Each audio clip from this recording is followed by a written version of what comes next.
Welcome to EV Hub Live. EV Hub Live is a live video podcast for public policy professionals working to advance transportation electrification. We record the show live, so to tune in and ask questions or check the schedule, please visit atlasevhub.com/live. In this episode of EV Hub Live, Nick Nigro will sit down with EJ Klock-McCook of RMI and Adam Gromis of Uber to talk through the ups and downs of getting more ride-hail drivers in EVs and what policymakers need to be aware of in the near term.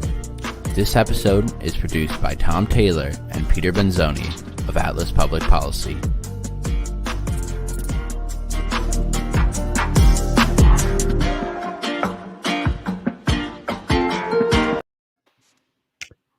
Hey, thanks a lot, Peter. Welcome to EV Hub Live, everybody. We're back again to talk about transportation network companies, TNCs, more acronyms for everyone.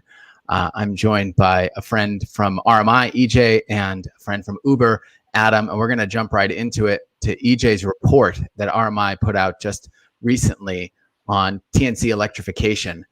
And EJ, I think the first thing that folks in the climate community really want to know is why are we putting so much effort into worrying about TNCs? I think the data from California shows that it's something like definitely fewer than 5% of total vehicle miles traveled, somewhere between 2 and 5 maybe at this point, hard to say. But why should we be prioritizing the electrification of these companies? And then let's jump right into your report too and your findings. Yeah. Thanks, Nick. That's a great question. Why are we focusing on ride-hailing companies? Well, by 2030, in order to be on track for a 1.5 degree future, we're going to need 70 million light-duty electric vehicles on the road just in the United States. And so, to your point, with such a big goal out there, why focus on such a relatively small segment? Well, the reason is that we really think it has catalytic opportunity.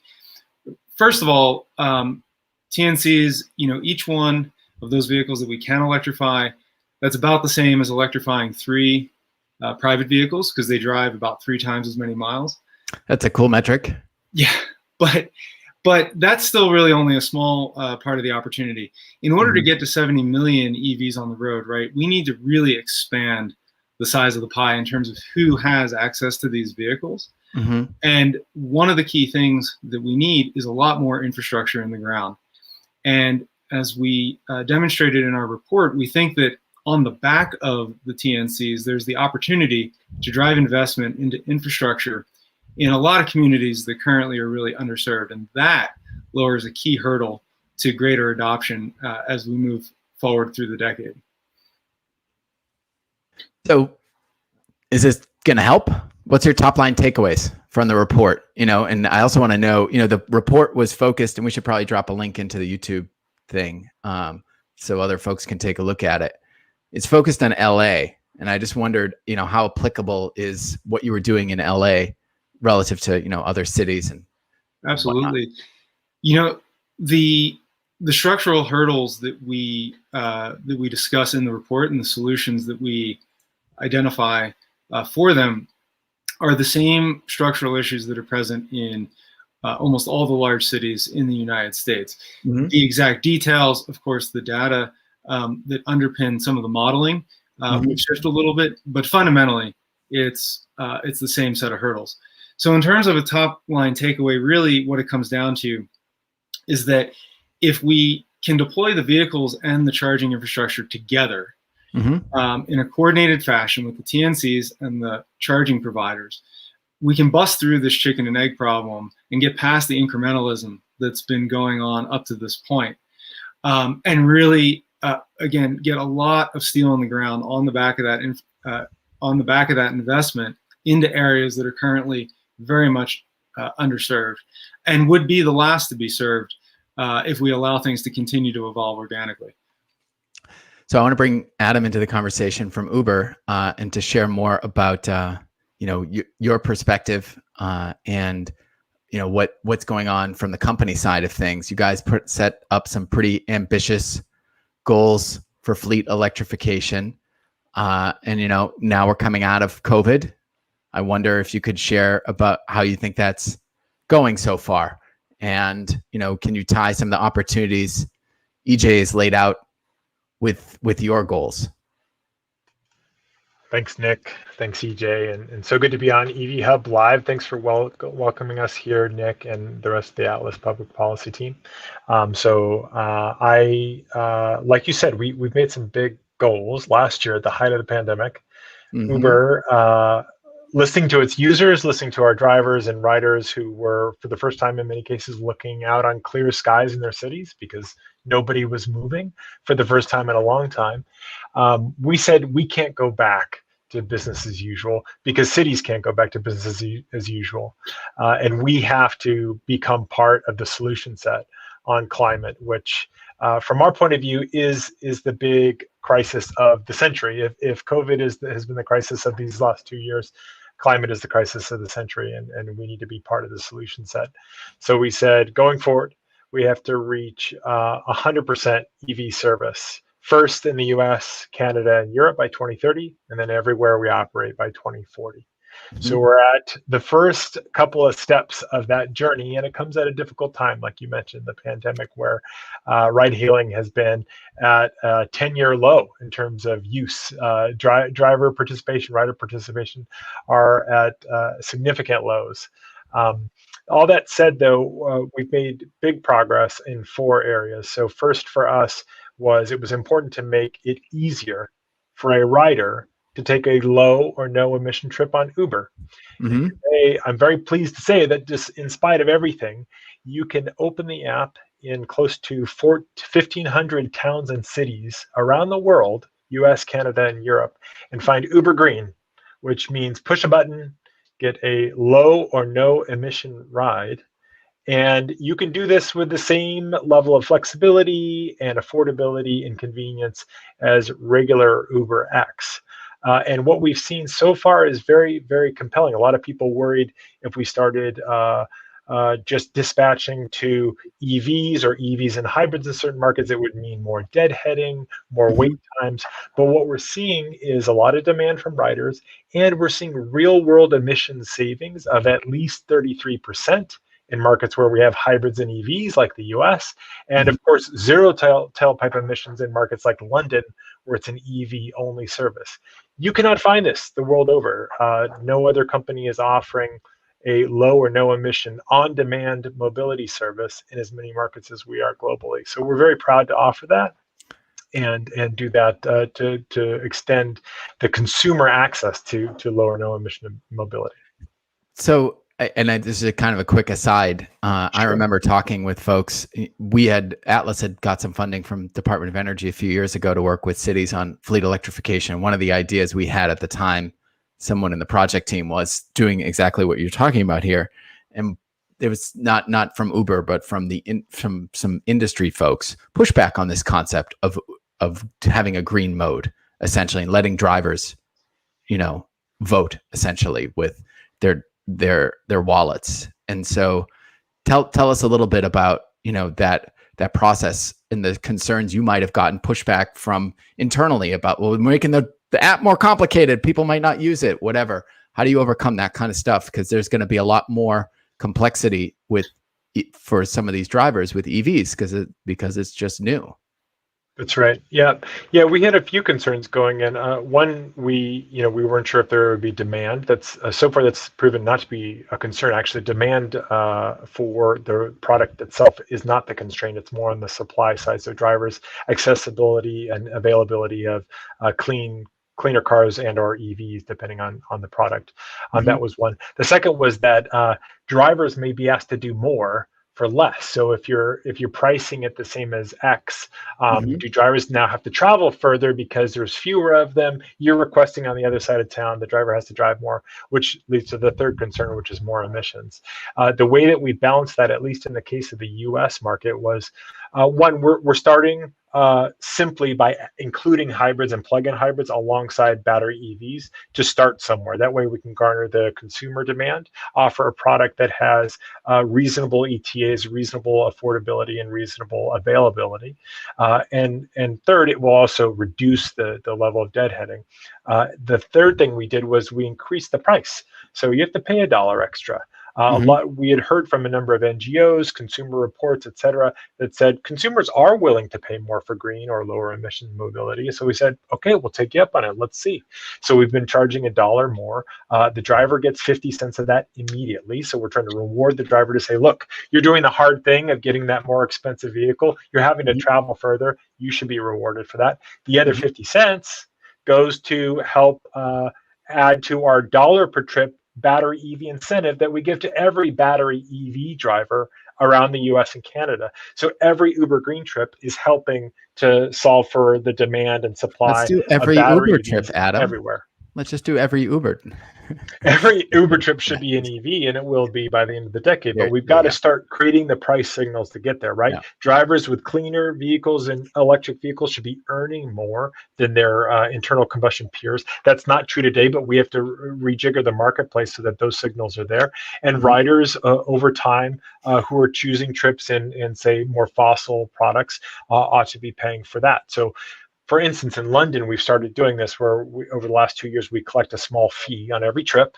Every trip for every Uber ride has a small fee, which then contributes to a fund that drivers can take down in the form of incentive as they convert to battery EV. So we've essentially created a carbon price on the marketplace. This is difficult for any one player to do. It's, as anyone who knows economic theory, which I don't, but at a high level, no one actor can internalize the externalities.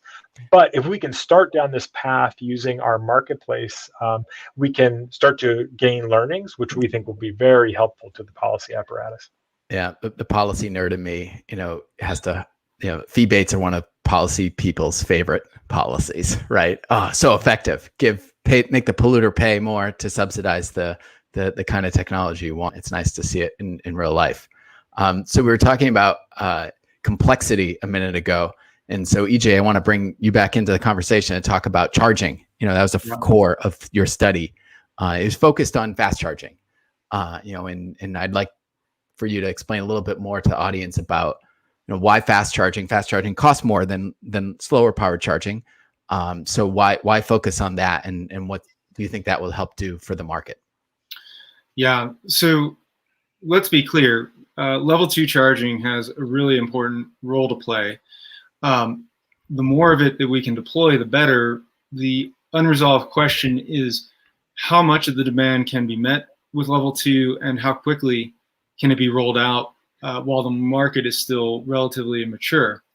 So ICCT has a great study in the last year that evaluates specifically ride-hail drivers and determines that about half live in the types of housing where level 2 would be feasible, and the other half live in places where it wouldn't be particularly feasible. So we anchored on that as the theoretical maximum that level 2 could deliver.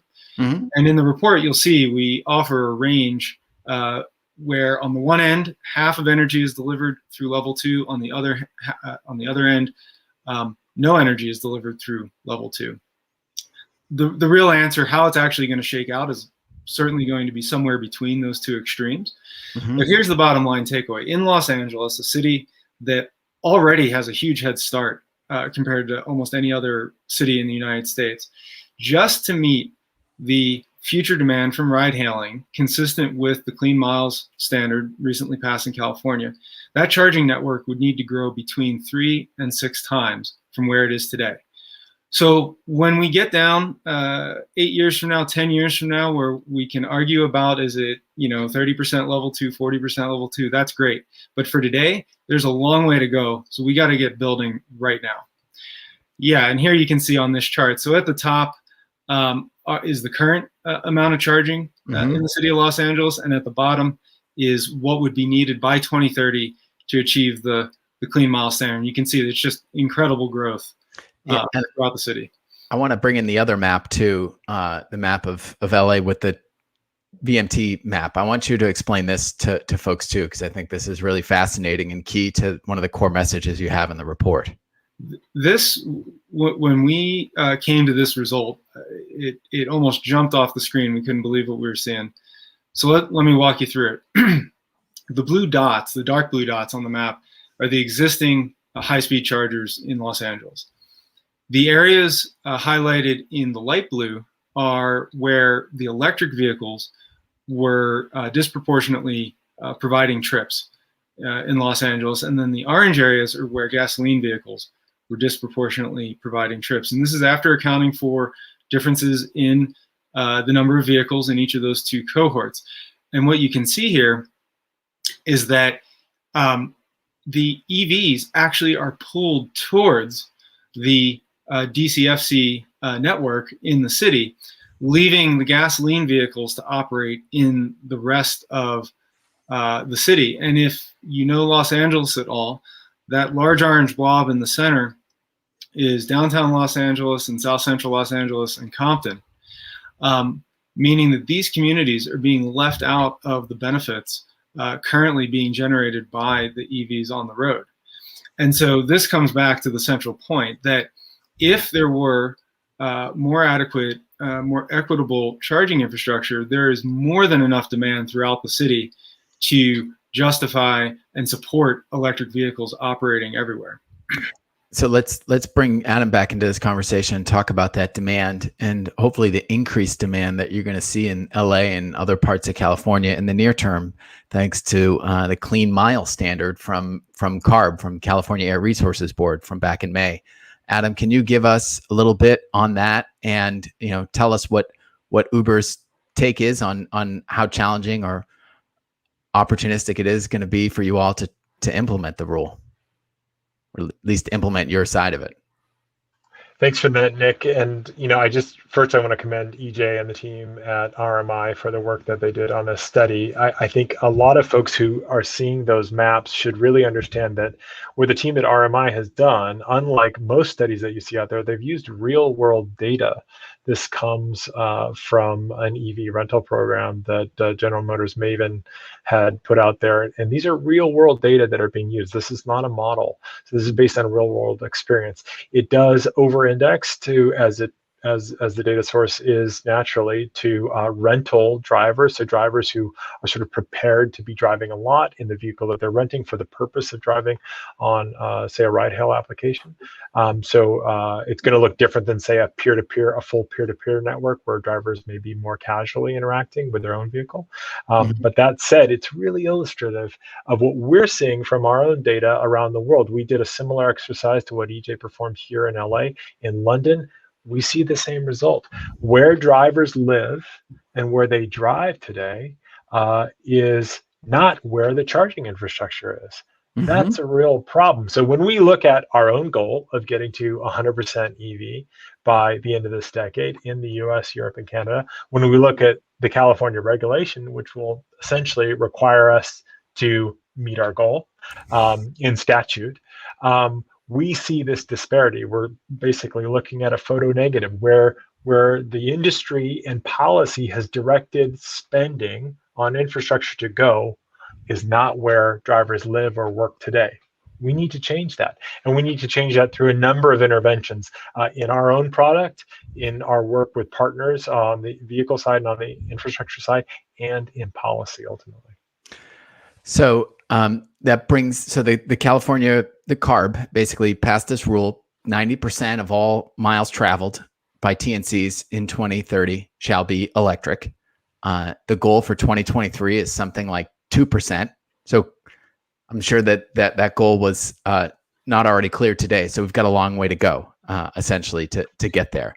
And the conversation for a long time in our policy community has been about marrying different mobility sources and bringing them together. So we had a question from the audience about that shared mobility marriage. And, it's hard not to recognize that shared mobility is having a tough time because of COVID and other, stubbornly low gas prices, et cetera, et cetera. You could come up with lots of reasons why shared mobility is struggling, or at least some of the private companies are. And so, from you all's perspective, how do we bring that marriage back together so that we are moving forward with TNC electrification, shared mobility electrification, and one who wants to go first? EJ, you want the first bite? Sure. So I think in the end, one of the key opportunities that electrification provides for shared mobility applications, in particular because of the high mileage, is the cost savings associated with the fuel and on the repair and maintenance. You were asking earlier, Nick, about level 2. This is part of the reason why we need to figure out how to get more level 2 into the field, into people's homes, because typically charging by that means would be a half or a third the price of charging on the public network. But also, for some folks, the public network will absolutely be critical. Also, for folks doing really high mileage days, it'll be critical. So we need to lower those prices as well. And our report goes into some of the pathways to achieve that. But in the end, by leveraging those benefits of lower cost operation, that's how I think there's a pathway here to recover while it's still a challenging economic environment. So, the rule from California is effectively a stick. Thou shalt do something. What EJ, you're talking about is some of the carrots that will help make that electrification more easy, figuring out good ways around infrastructure. Adam, what are the policies you guys are focused on right now in California in particular, because that's where the rule exists and that's where there's probably more momentum in order to, grease the skids for hitting the targets? Yeah, there's a few. California has some of the right ingredients. We need to repurpose them to accommodate for the shared mobility case, but there's some great ingredients in California. So the most direct one is in San Francisco. San Francisco charges a fee on every TNC trip that we and our competitors offer, and they charge less than half of that fee if the trip is served by an EV. That's a simple one. That's just starting to put the prices right for the right behavior that you want to see. And that's something that, of course, should sunset over some time as EV adoption increases. But that's the right policy, which sends the right signal. And what we can do as a marketplace for mobility is we can ensure that drivers or riders are earning that benefit at the user level. That's where we need to stack the signals. The riders who are taking the green trip should be paying less. The drivers who are offering the green trip should be making more. That's the way that's going to work. So that's a great policy, which is very scalable to markets around the world and that a lot of people could adopt. By the way, they also offer the same discount on pool trips, which we haven't been able to offer through the pandemic, but which one day again should return given health officials' guidance. So that's a great one. Another really important California innovation in policy is the low carbon fuel standard. What is fantastic. You talked in the beginning about fee-based systems. It's not quite a fee-based system, but it is a bonus malus system, which in the policy arena should salivate over. And if you're not familiar with low carbon fuel standard, I won't go into it too heavily, but in general, fossil fuel sellers in California are charged, and those who show that they can displace fossil fuel get incentives and benefits. And one of those is electric vehicles. If you drive an electric vehicle, if you operate an electric vehicle fleet, if you sell electric vehicle electricity, you can earn credits for doing so. And eventually what that can do is if we tweak it right so that rideshare drivers can benefit from it directly, each driver with every kilowatt hour they consume to offer mobility services can pay a little less for that electricity because they're displacing fossil fuel use. It's excellent policy design, and it really leans into the benefits of fleet and commercial electric vehicle use, which is all about utilization of vehicles. A lot of policy design has focused on EV sales, but an EV sold does not a unit of clean air deliver. You have to use the EV, and you have to use it in place of a fossil vehicle. And that's where we just start shifting policy from where it's been to where it needs to go if we really want to see emissions benefits. So we're starting to see a few of those clean fuel standards pop up finally in law, at least in the West Coast, and I know up in our friends to the north in British Columbia. Adam, was there something that developed up there that you wanted to mention? I thought about something, so British something that's Columbia relevant. Right. Yeah. It's one of the few places around the world that have adopted a low carbon fuel standard. They continue to evolve. There was just a recent rule change earlier this week, I believe, that made it a little more accessible to fuel providers and to charging providers to take advantage of the policy and earn credits for kilowatt hours that they're selling to various users. So that's a good development in our position. It will mean that drivers can access lower cost charging in more places, which is exactly what you need to do. Low carbon fuel standard is one of the policies that California can leverage to make DCFC costs a little bit less, because to the point that Bradley asked about high cost of DCFC, that's one of the things that they can do. Another opportunity is holidays on demand charges. Demand charges were built in a world before there was DCFC in the way we see it today. So it's a great opportunity to revisit those policies and start thinking about, all right, what do demand charges and rate schedules look like in a world of lots of DCFC being used at different times of day? What are ways in which we can put price signals on the electricity market so that users can charge at times when renewables are high and when demand is low, for instance? Yeah, I want to bring EJ back into this to talk more about, to Brad's question here about costs and policy. This is a policy show. So, well, drop actually, some policy on us, EJ. One of the key levers in terms of lowering the DCFC costs is actually a free market one, and that is, Adam brought up demand charges. One of the reasons the DCFC is so expensive today is because of its low utilization. And in fact, as you improve the utilization of those chargers, the demand charges become less and less of a problem. And it will never be as inexpensive as level 2 because it is much more expensive hardware. And there are higher costs to serve that load, but it can absolutely undercut the cost of gasoline. And what our analysis shows in the report is that actually the demand from the ride-hailing industry would be sufficient to lower the costs into a range where you'd be solidly undercutting gasoline, and it would be a strong value proposition for the drivers. So then where does policy come in? In our view, it comes in to help bridge that gap from where we are today to that future, because we got to get across that divide, which means we need some interventions to temporarily lower the price in other ways until the market is mature enough that it's doing it on its own. So we're nearing the end. I want to give both you guys an opportunity to give a minute or so on what folks in the audience should be paying attention to for TNC electrification for the rest of the near term. We've been talking a lot about California. There were some developments over in New York recently, British Columbia, Adam mentioned.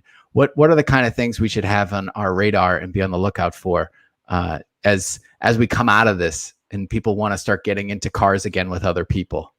Adam, why don't you go first? Yeah, for me, it's the big picture, right? We in the EV advocacy space for the last 20, 30 years, if you're in California, Norway, or a few other places, have really focused on how do we get more EVs out there? And we've done that quite successfully. We've started to establish these markets. The results, though, could be better. We have mostly white, mostly wealthy people barely driving these cars because it's their third or fourth car.